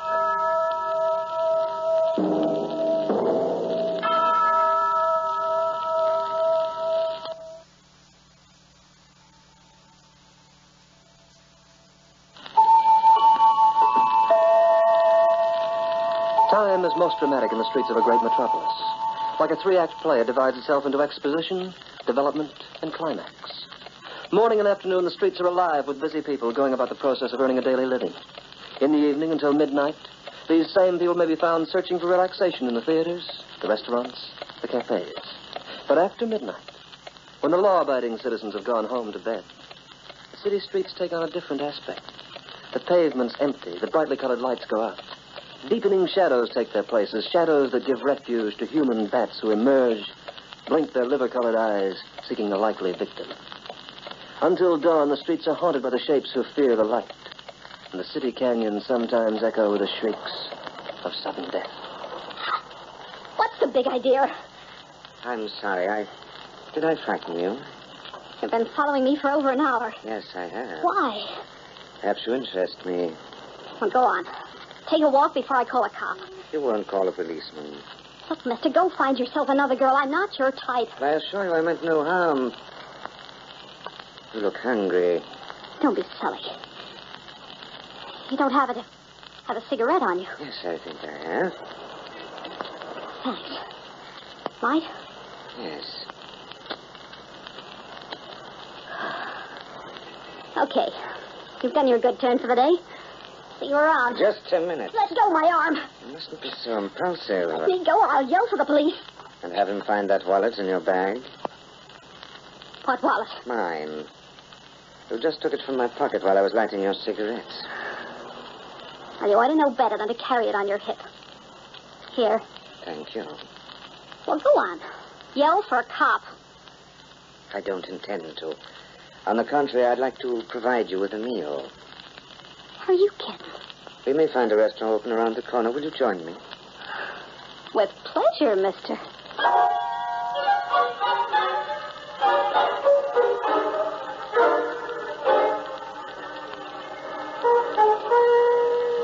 More coffee? I've had enough, thanks. Oh, that was quite a spread, Mr. Just call me Luther. My name's Martha. Are you up against it, Martha? Yeah. For how long? 3 or 4 months. Why didn't you try some other kind of work? A waitress was the best I could do, and I hated it. Dirty dishes make me sick. So you became a pickpocket? Yours was the first I ever tried. Oh, you don't have to lie. You were much too clever for an amateur. All right. Have it your own way. Do you have any relatives here, Martha? I've got no relatives anywhere. You're a funny guy. Am I? You've got funny eyes. How do you mean, funny? I don't know. See, I'm falling asleep. I think I better be on my way. Do you have a place to stay? I'll find one. May I offer you a place? I live in a 2-family house in Jackson Heights. You're welcome to use the upper floor. With a key of your own, you'll have complete privacy. I don't know. I want to talk to you, Martha. About what? Various things. You can trust me. And you're at liberty to leave whenever you like. In Jackson Heights, you said? Yes. You sure got funny eyes. Yes, Martha, I have. And I want you to see a great deal more of them.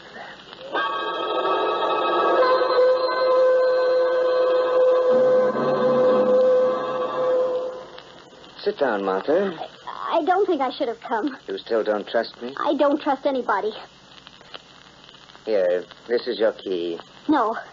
No, I'm leaving. Where are you going? I don't know yet. Here you are. Oh, what's that for? For you. Use it to get yourself a room somewhere since you won't stay here. Are you nuts or something? No. I just want to be your friend. Can't you believe that? Did you say your name was Luther or Santa Claus? Luther. What's the matter? It must be that light above my head. I feel sleepy. Look at me, Martha. Keep looking into my eyes. You're tired. Very tired. You want to sleep. Sleep, Martha. Don't fight me. Sleep. Restful sleep. Quiet sleep. Sleep is good. Sleep.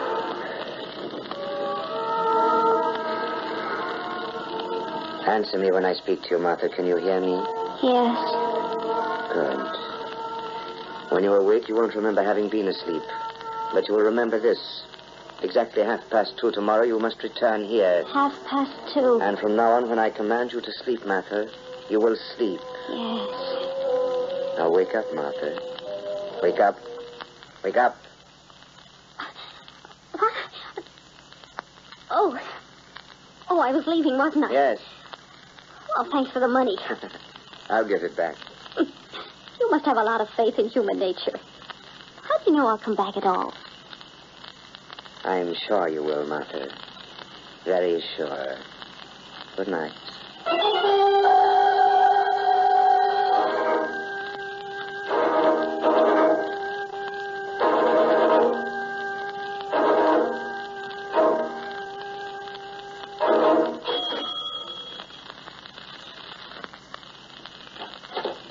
Good afternoon, Martha. Good afternoon. Good. It's 2:30. You're right on time. How did you know what time I'd be here? I guessed. I didn't even know I was coming until half an hour ago. I was going to take that money you gave me and grab a bus back to Chicago. Something brought me here. Instead, Yes. Oh, why? I didn't want to come. Sleep, Martha. What? Sleep. Sit down. You're an excellent subject for hypnosis.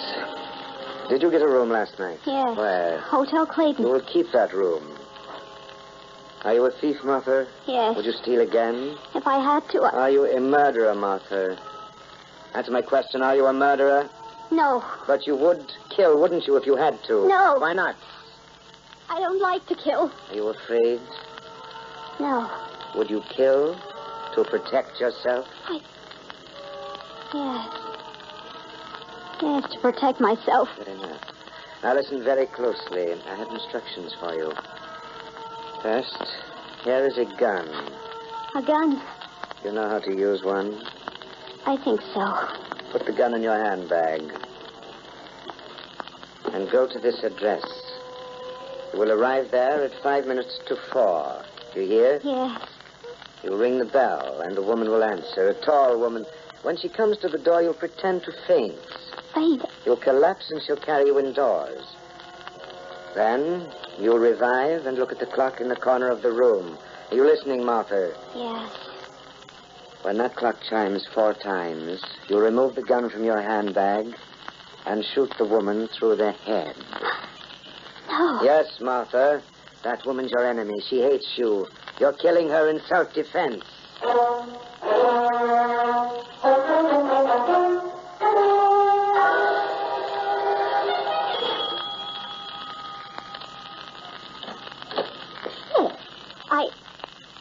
I wanted to speak to... Hey, what's the trouble?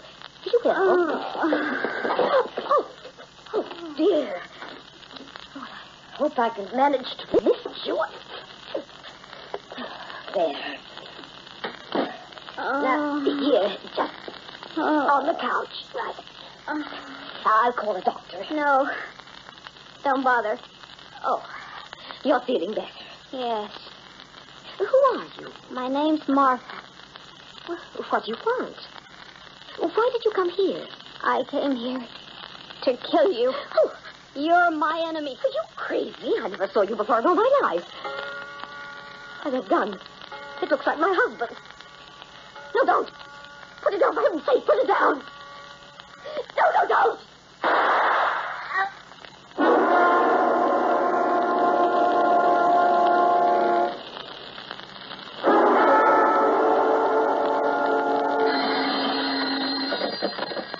Hello? Martha? Yes. This is Luther. Did you accomplish your mission? Yes. Are you alone now? Yes. You will go to sleep and sleep until morning. When you awake, you'll remember nothing.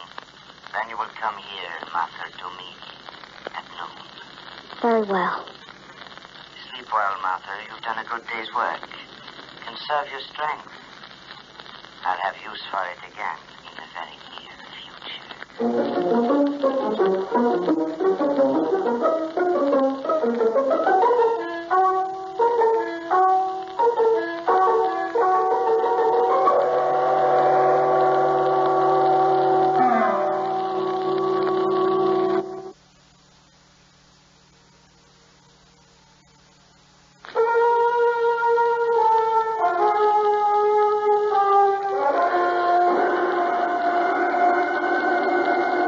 There is a time to remember and time to forget. There is a time to live and a time to die. And there are some who find the time to make a pact with Satan. Well, good morning, Sergeant. Hello, Luther. What brings you here? Just thought I'd drop by for a chat. You, still living alone? Naturally. I separated from my wife a year ago. Oh, yeah. And you had a great deal to do with that, Sergeant Bowen. Well, practicing medicine illegally isn't exactly an honest occupation, Luther. Maybe your wife decided you were a little, too shady for her. What do you want? I've got some news for you. Really? Your wife was found in her home yesterday with a bullet through her head. She was... Oh, no, that's too bad. She should have watched the company she kept. After doing a little checking, I discovered that there was a $40,000 insurance policy in her name. With you as beneficiary. Yes. I kept up her payments. 40 grand's a lot of dough for a guy like you. In other words, I killed her for the money. Maybe. At what time did she die? We figure around 4. We're sure she was killed between 3:30 and 4:30. And I'm not the man you're after. No? No, between 3 and 5 yesterday afternoon, I was delivering a slide lecture on travel at Huntley Hall. There are at least 300 people who can bear witness to that. You do everything, don't you? Quack doctor, travel expert. One must make a living. I've also heard that you've become an expert on hypnosis. Hypnosis? I don't know anything about it. Well, I do. I've discussed it with a friend of mine. He tells me that a subject who happens to be weak-willed might be persuaded to do almost anything while hypnotized. I wouldn't know. I'll have to keep checking on that theory. Huh, Luther? After all, a guy could be almost anywhere while his stooge went out and did his killing for him. It sounds like an interesting idea. Maybe I'll have a few more details to add to it. Well, so long, Luther. I'll be seeing you again.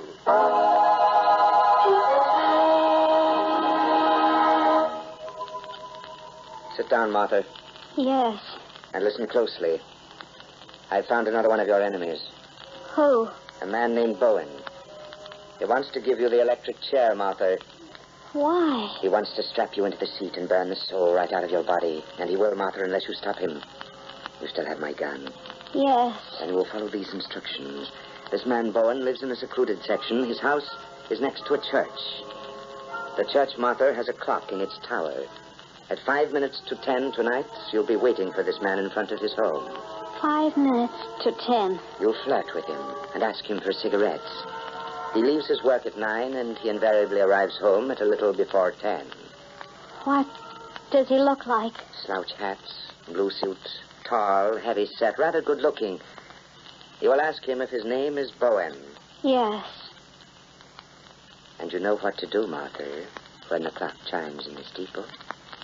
When the clock chimes in the steeple, I'll shoot him through the head.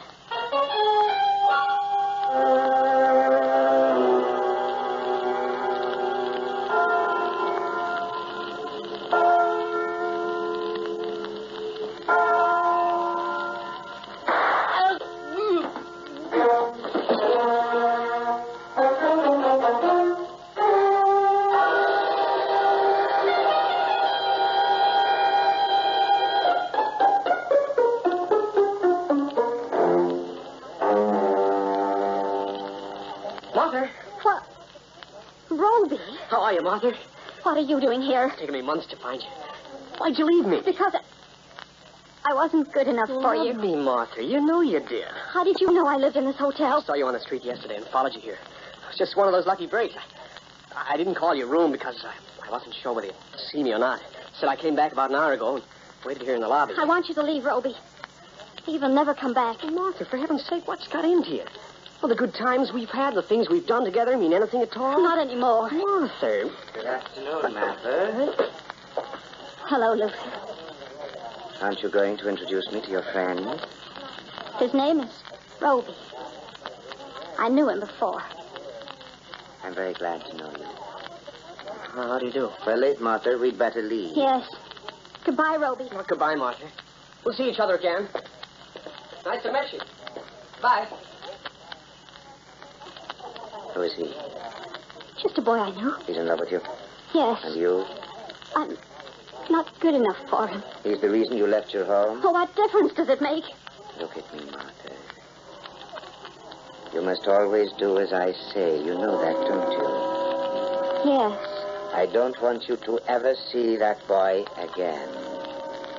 Yes. I promise you, Luther. I won't.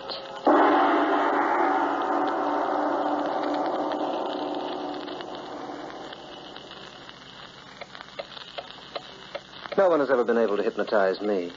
I just take on regardless. However, maybe I'm unique. But Martha definitely wasn't. Let's hear what I have in store for her.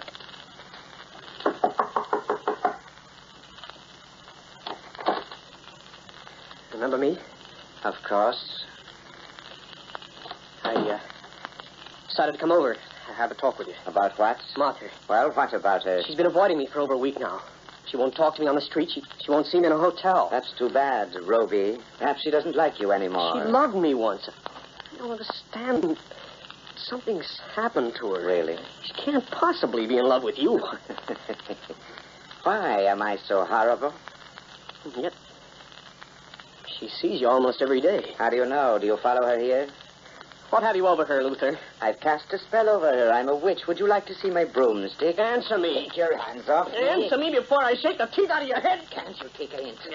She doesn't want anything more to do with you. Now get out of here before I call the police. Maybe that isn't a bad idea. Go on. Call them.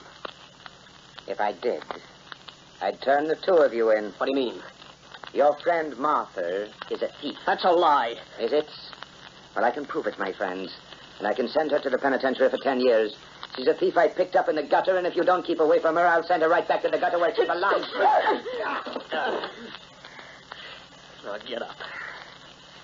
Get up and say that again. You'll regret it. Will I? Yes, you'll regret it very much. Well, I'm not through with you yet. I'll find out what you're up to if it's the last thing I do. And it may be, Ruby,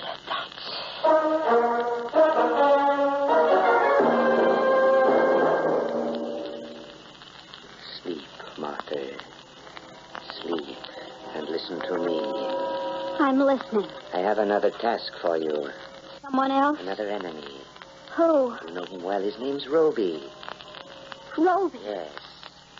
Roby loves me. He hates you. I said No. he hates you. But why? Because he loved you once. And love is very close to hate, Martha. What shall I do? You must get rid of him to protect yourself and me. With the gun? When the clock chimes, I must use the gun. Exactly. Martha, look. I have something for you. Oh, it's a clock. A small clock made in Switzerland. The chimes have a very pleasant tinkle, Martha. You'll enjoy hearing it. Yes. This clock is small enough to fit inside your purse along with your gun. I want you to take it with you and give it to Roby when you see him. A present for Roby? Yes. A present for Roby. And when the clock strikes, you will add another present to this one, Martha, for Roby.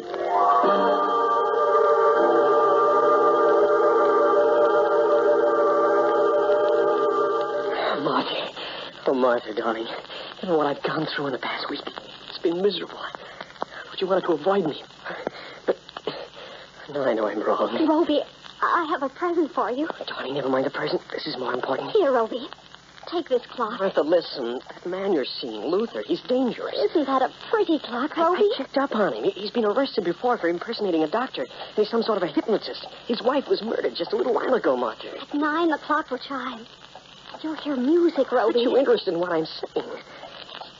It's almost 9. Martha, you're ill. No. That man, he must... What? Martha, that gun, you wouldn't kill me. All right, go ahead. I love you, but I can see it's no use. It's changed you. Little murderers. 9 o'clock. Well, what are you waiting for? Why don't you shoot? I'm waiting for the chimes. They haven't rung. Chimes. And now it's after 9. Now it's too late. Martha. I must go back, Roby. I must go back to Luther with the clock.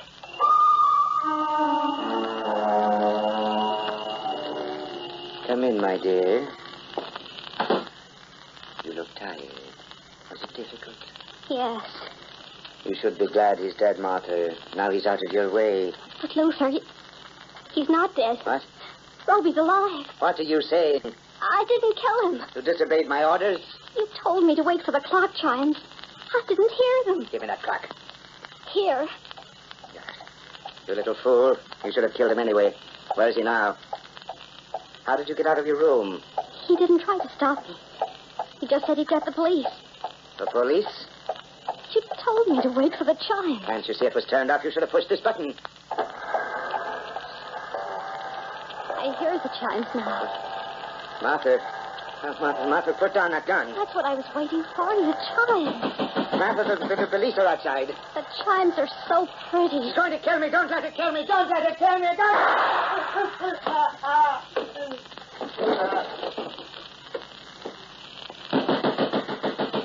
It's the police, Martha. Open the Just a moment. I'll let you in.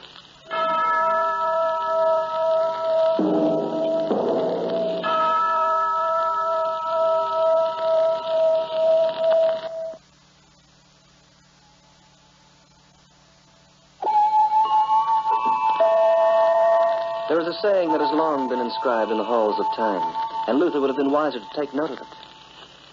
He who dances a madman's jig must someday pay the piper, and pay him well. The Clock will be heard next week, same time. This program was written by Lawrence Klee and starred Hart Maguire as the Clock. Heard on this program were Myrna Dodd as Martha, Guy Dolman as Luther, with Neva Coglin, Owen Weingott, and Ray Barrett. The Clock, directed by John Saul, is a Grace Gibson radio production.